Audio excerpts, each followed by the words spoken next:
Warahmatullahi wabarakatuh. Ketemu dengan saya Devi Juliani, guru bidang studi Pendidikan Pancasila dan Kewarganegaraan di SMA Islam An-Nizam Medan. Nah, baik, kali ini ketemu dengan saya. Nah, ini kita akan membahas tentang membangun kehidupan yang demokratis di Indonesia. Nah, ini adalah materi PKN di kelas 11. Nah, baik, langsung kita lanjut ya. Pada pembahasan membangun kehidupan yang demokratis di Indonesia, ada dua pembahasan nih. Yang pertama, kita akan membahas tentang pentingnya kehidupan yang demokratis dan perilaku yang mendukung tegaknya nilai-nilai demokrasi. Nah, ini masih lanjutan daripada pembelajaran PKN kita di pekan sebelumnya. Nah, langsung saja kita masuk kepada pembahasan pentingnya kehidupan yang demokratis. Nah, jadi pada hakikatnya sebuah negara dapat disebut sebagai negara yang demokratis apabila di dalam pemerintahan tersebut rakyat memiliki persamaan di depan hukum, memiliki kesempatan untuk berpartisipasi dalam pembuatan keputusan dan memperoleh pendapatan yang layak karena terjadi distribusi pendapatan yang adil, serta memiliki kebebasan yang bertanggung jawab.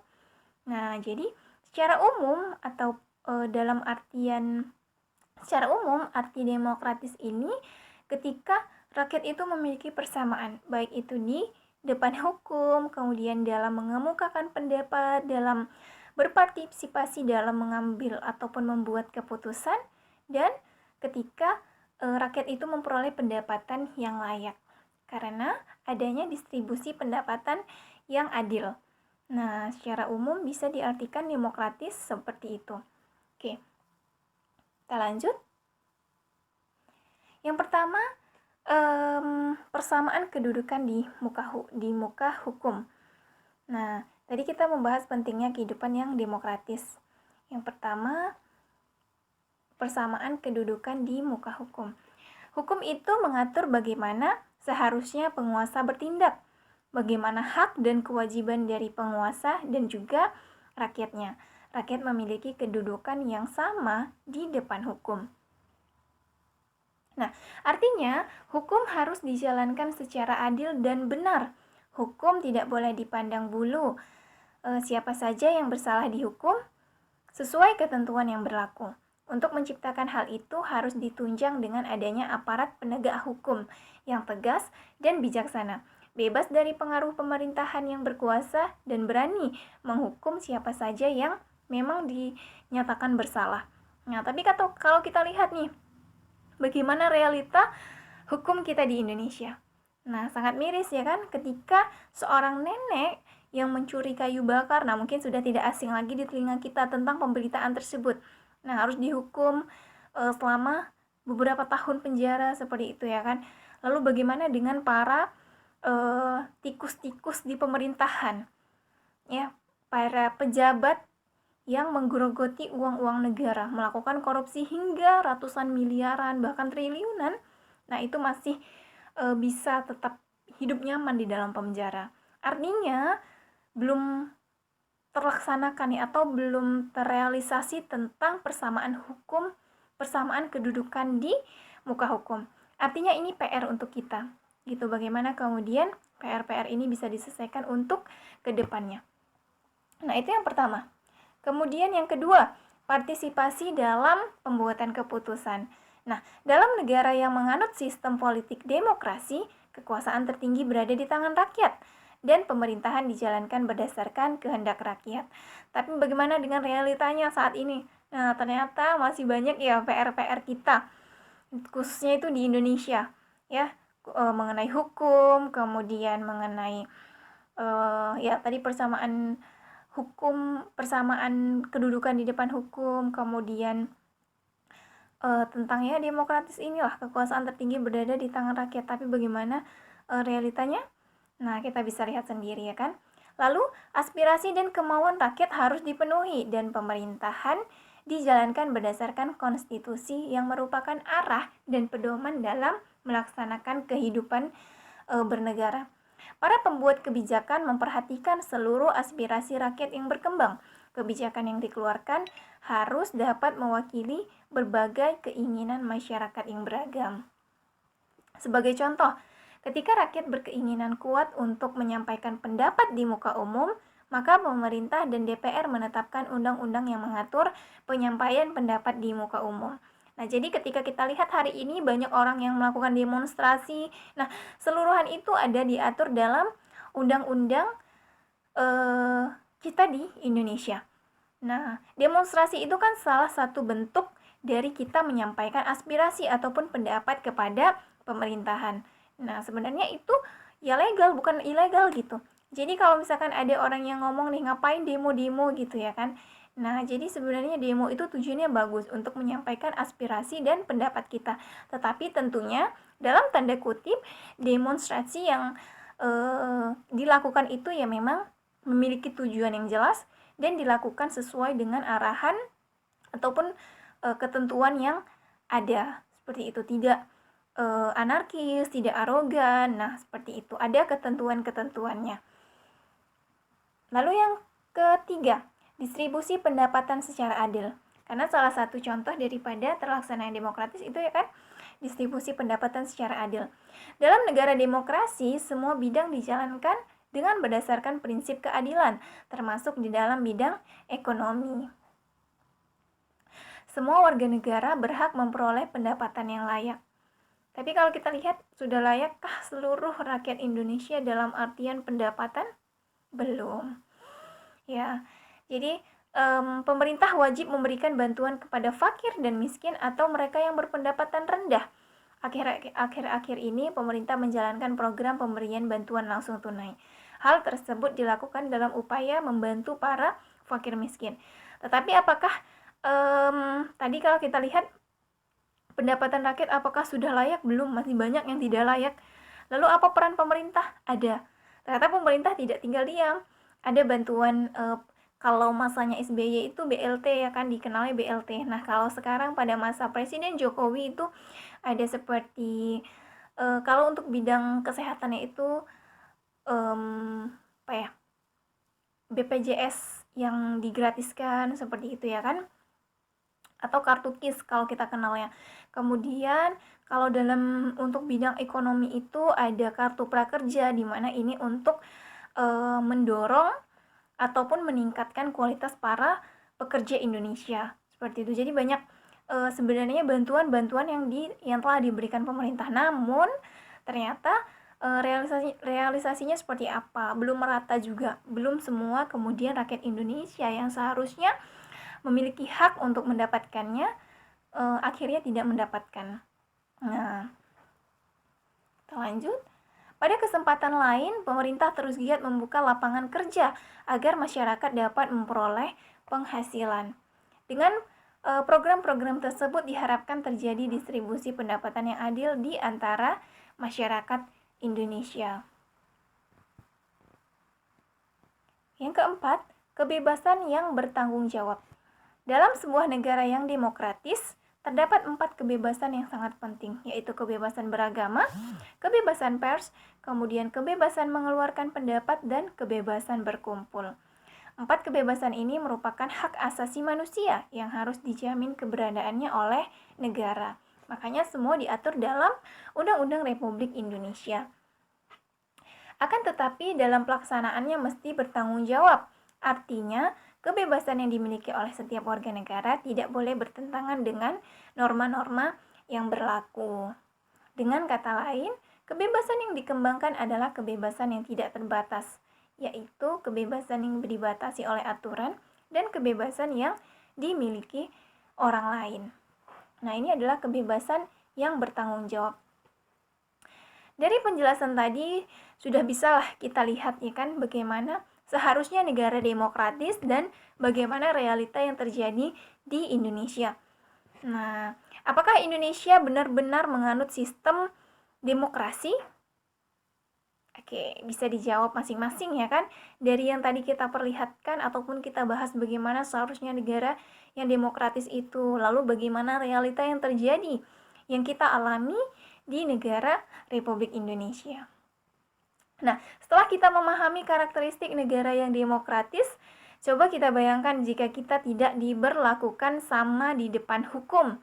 Nah, banyak nih kasus ataupun banyak orang yang mengalaminya. Tentunya kita akan merasa diperlakukan tidak adil dan kepercayaan kita terhadap lembaga-lembaga peradilan menjadi menurun atau bahkan tidak ada, hilang sama sekali. Nah, bayangkan pula apabila anggota masyarakat itu tidak diberi kesempatan yang sama untuk mendapatkan pekerjaan dan memperoleh penghidupan yang layak. Pengangguran akan semakin meningkat serta fakir miskin akan bertambah jumlahnya dan mereka semakin terlantar kehidupannya. Kita lihat sekarang bagaimana jumlah pengangguran di Indonesia, jumlah orang miskin di Indonesia. Nah, terlebih lagi pada saat ini, ya kan, masanya di mana kita mengalami sebuah kondisi yang kita berusaha melawan makhluk kecil yang tidak kasat mata, yaitu COVID-19. Nah, bahkan kehidupan perekonomian itu semakin memburuk. Nah, pengangguran semakin banyak, ya kan, itu berdampak sekali dengan ekonomi kita di Indonesia. Nah, sekarang kita masuk kepada perilaku yang mendukung tegaknya nilai-nilai demokrasi. Nah, demokrasi tidak mungkin terwujud jika tidak didukung oleh masyarakatnya. Jadi, negara saja pun ataupun pemerintahan saja yang berusaha untuk mewujudkan demokrasi tidak akan bisa tanpa ada dukungan dari masyarakat Indonesia. Pada dasarnya, tumbuhnya budaya demokrasi disebabkan karena rakyat tidak senang dengan tindakan yang sewenang-wenang, baik dari pihak penguasa maupun dari rakyat sendiri. Oleh karena itu, kehidupan yang demokratis hanya mungkin dapat terwujud ketika rakyat menginginkan terwujudnya kehidupan tersebut. Nah, bagaimana caranya agar kita dapat menjalankan kehidupan yang demokratis? Nah, kita akan bahas nih. Untuk menjalankan kehidupan demokratis, kita bisa memulainya dengan cara menampilkan beberapa prinsip di bawah ini, di dalam kehidupan sehari-hari kita. Coba nanti diperhatikan dan dilihat bagaimana di kehidupan kita. Apakah kita sudah menjalankan kehidupan demokratis itu atau belum? Nah, kalau sudah, maka bisa tetap dipertahankan dan ditingkatkan kembali. Ketika belum, ini menjadi tugas kita ataupun pelajaran bagi kita untuk mulai menjalankannya dalam kehidupan sehari-hari. Mungkin bisa dari cara yang sederhana, kemudian kepada yang lebih besar. Yang pertama, membiasakan diri untuk berbuat sesuai dengan aturan main atau hukum yang berlaku. Kita tinggal di negara Indonesia, negara hukum kalau kita bilang, ya kan? Kalau kita sebut sebagai negara hukum, karena segala sesuatunya diatur dalam undang-undang dasar yang berlaku. Seperti itu. Banyak tentang kehidupan kita dalam berbangsa dan bernegara, dalam segala aspek itu diatur dalam undang-undang kita. Nah, jadi kita harus ikuti dan berbuat sesuai dengan hukum yang ada. Yang kedua, membiasakan diri untuk bertindak demokratis dalam segala hal. Nah, sebelumnya kita sudah bahas apa arti dari demokratis, kemudian bagaimana seharusnya. Nah, inilah saatnya untuk kita aplikasikan dalam kehidupan sehari-hari. Lalu yang ketiga, membiasakan diri untuk menyelesaikan persoalan dengan musyawarah. Nah, musyawarah di sini bisa dalam artian dalam segala hal, kan? Jadi, ketika ada permasalahan tidak hanya kita kemudian memutuskan seorang diri. Begitu. Ini dari sederhananya dalam kehidupan kita, mungkin dalam keluarga. Nah, bisa dimulai dari kehidupan yang sederhana. Dari hal-hal yang sederhana, yaitu kehidupan keluarga. Saat ada permasalahan, satu permasalahan nih. Nah, didiskusikanlah di dalam keluarga tersebut. Nah, jangan sampai kita mengambil keputusan sendiri. Nah, di saat anggota keluarga yang lain tidak tahu. Nah, itu bisa bahkan nanti akan menimbulkan masalah-masalah yang baru. Seperti itu. Kemudian dalam masyarakat, ketika terjadi sebuah permasalahan, maka didiskusikan dengan ya orang-orang yang memiliki wewenang atas permasalahan tersebut. Gitu. Kemudian dalam banyak, ya kan? Di dalam lingkungan keluarga, sekolah, masyarakat. Nah, kalau lebih luasnya lagi itu bisa dalam lingkungan bangsa dan negara. Nah, tapi mungkin untuk saat ini Nah, khususnya untuk para siswa-siswi bisa dilakukan dari hal-hal yang sederhana. Bermusyawarah dengan orang tua, dengan keluarga, kemudian di lingkungan sekolahnya, seperti itu ya kan. Lalu yang keempat, membiasakan diri untuk mengadakan perubahan secara damai, tidak dengan kekerasan. Ya, lakukan perubahan dengan hal-hal yang baik lah, tidak dengan kekerasan. Kemudian membiasakan diri untuk memilih pemimpin melalui cara-cara yang demokratis. Nah, baik itu dianya pemimpin, bisa kita mulai dari hal-hal yang sederhana seperti tadi, di lingkungan sekolah, misalnya dalam memilih ketua kelas. Nah, itu harus dimusyawarahkan terlebih dahulu, kemudian dipilih dengan cara-cara yang demokratis. Nah, kalau memasuki dalam lingkungan bermasyarakat, mungkin dalam memilih kepala desa, kepala lingkungan, dan lain sebagainya. Sampai kepada yang besarnya, dalam memilih pemimpin seperti presiden, wakil presiden. Nah, pilih dengan cara-cara yang demokratis. Lalu yang keenam, selalu menggunakan akal sehat dan hati nurani dalam musyawarah. Tidak mengedepankan emosi, kemudian tidak mengedepankan pendapat pribadi. Nah, itu yang dinamakan dengan demokratis. Lalu yang ketujuh, selalu mempertanggungjawabkan hasil keputusan musyawarah kepada Tuhan Yang Maha Esa, masyarakat, bangsa, dan negara, bahkan untuk diri sendiri. Nah, yang kedelapan, menuntut hak setelah melaksanakan kewajiban. Nah, ini banyak yang terjadi di kitanya. Kita menuntut hak, tetapi kita belum melaksanakan kewajiban. Sederhananya seperti ini. Misal nih, contohnya saja dalam kehidupan kita di lingkungan sekolah, ya kan? Seorang siswa menuntut untuk mendapatkan nilai, misal dalam proses pembagian rapot atau ya pembagian rapot lah misalnya. Nah, ternyata nilainya kosong karena si siswa tadi tidak melakukan kewajibannya, tidak mungkin hadir selalu, absennya banyak, kemudian hadir ke sekolah terlambat ataupun tidak mengerjakan tugas-tugas, tidak mengikuti pembelajaran dengan baik sehingga nilainya masih dikosongkan. Nah, dia menuntut untuk mendapatkan nilai tersebut. Namun dianya belum melakukan kewajibannya. Nah, dari hal tersebut kita bisa belajar untuk menuntut hak setelah melaksanakan kewajiban. Sama seperti kayak kita kerja. Kan kita kerja dulu, baru digaji. Jadi memang kita melaksanakan kewajiban dulu, baru kemudian kita menuntut hak kita.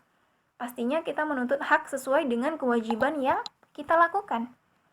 Nah, lalu yang kesembilan, menggunakan kebebasan dengan rasa tanggung jawab. Jangan menggunakan kebebasan yang ada dengan suka-sukanya. Harus ada rasa tanggung jawab. Ya, semua memang harus ditanggung jawabin. Lalu yang ke-10, menghormati hak orang lain dalam menyampaikan pendapat. Ini penting dalam kegiatan musyawarah. Kita tidak bisa kekeh pada pendapat sendiri. Harus mengedepankan ataupun harus menghormati pendapat dari orang lain. Walaupun pendapat dari orang lain itu mungkin salah, pendapat kita yang benar, tapi kita harus menghormatinya. Nah, ini pentingnya kita belajar bermusyawarah. Lalu yang terakhir, membiasakan diri memberikan kritik yang bersifat membangun.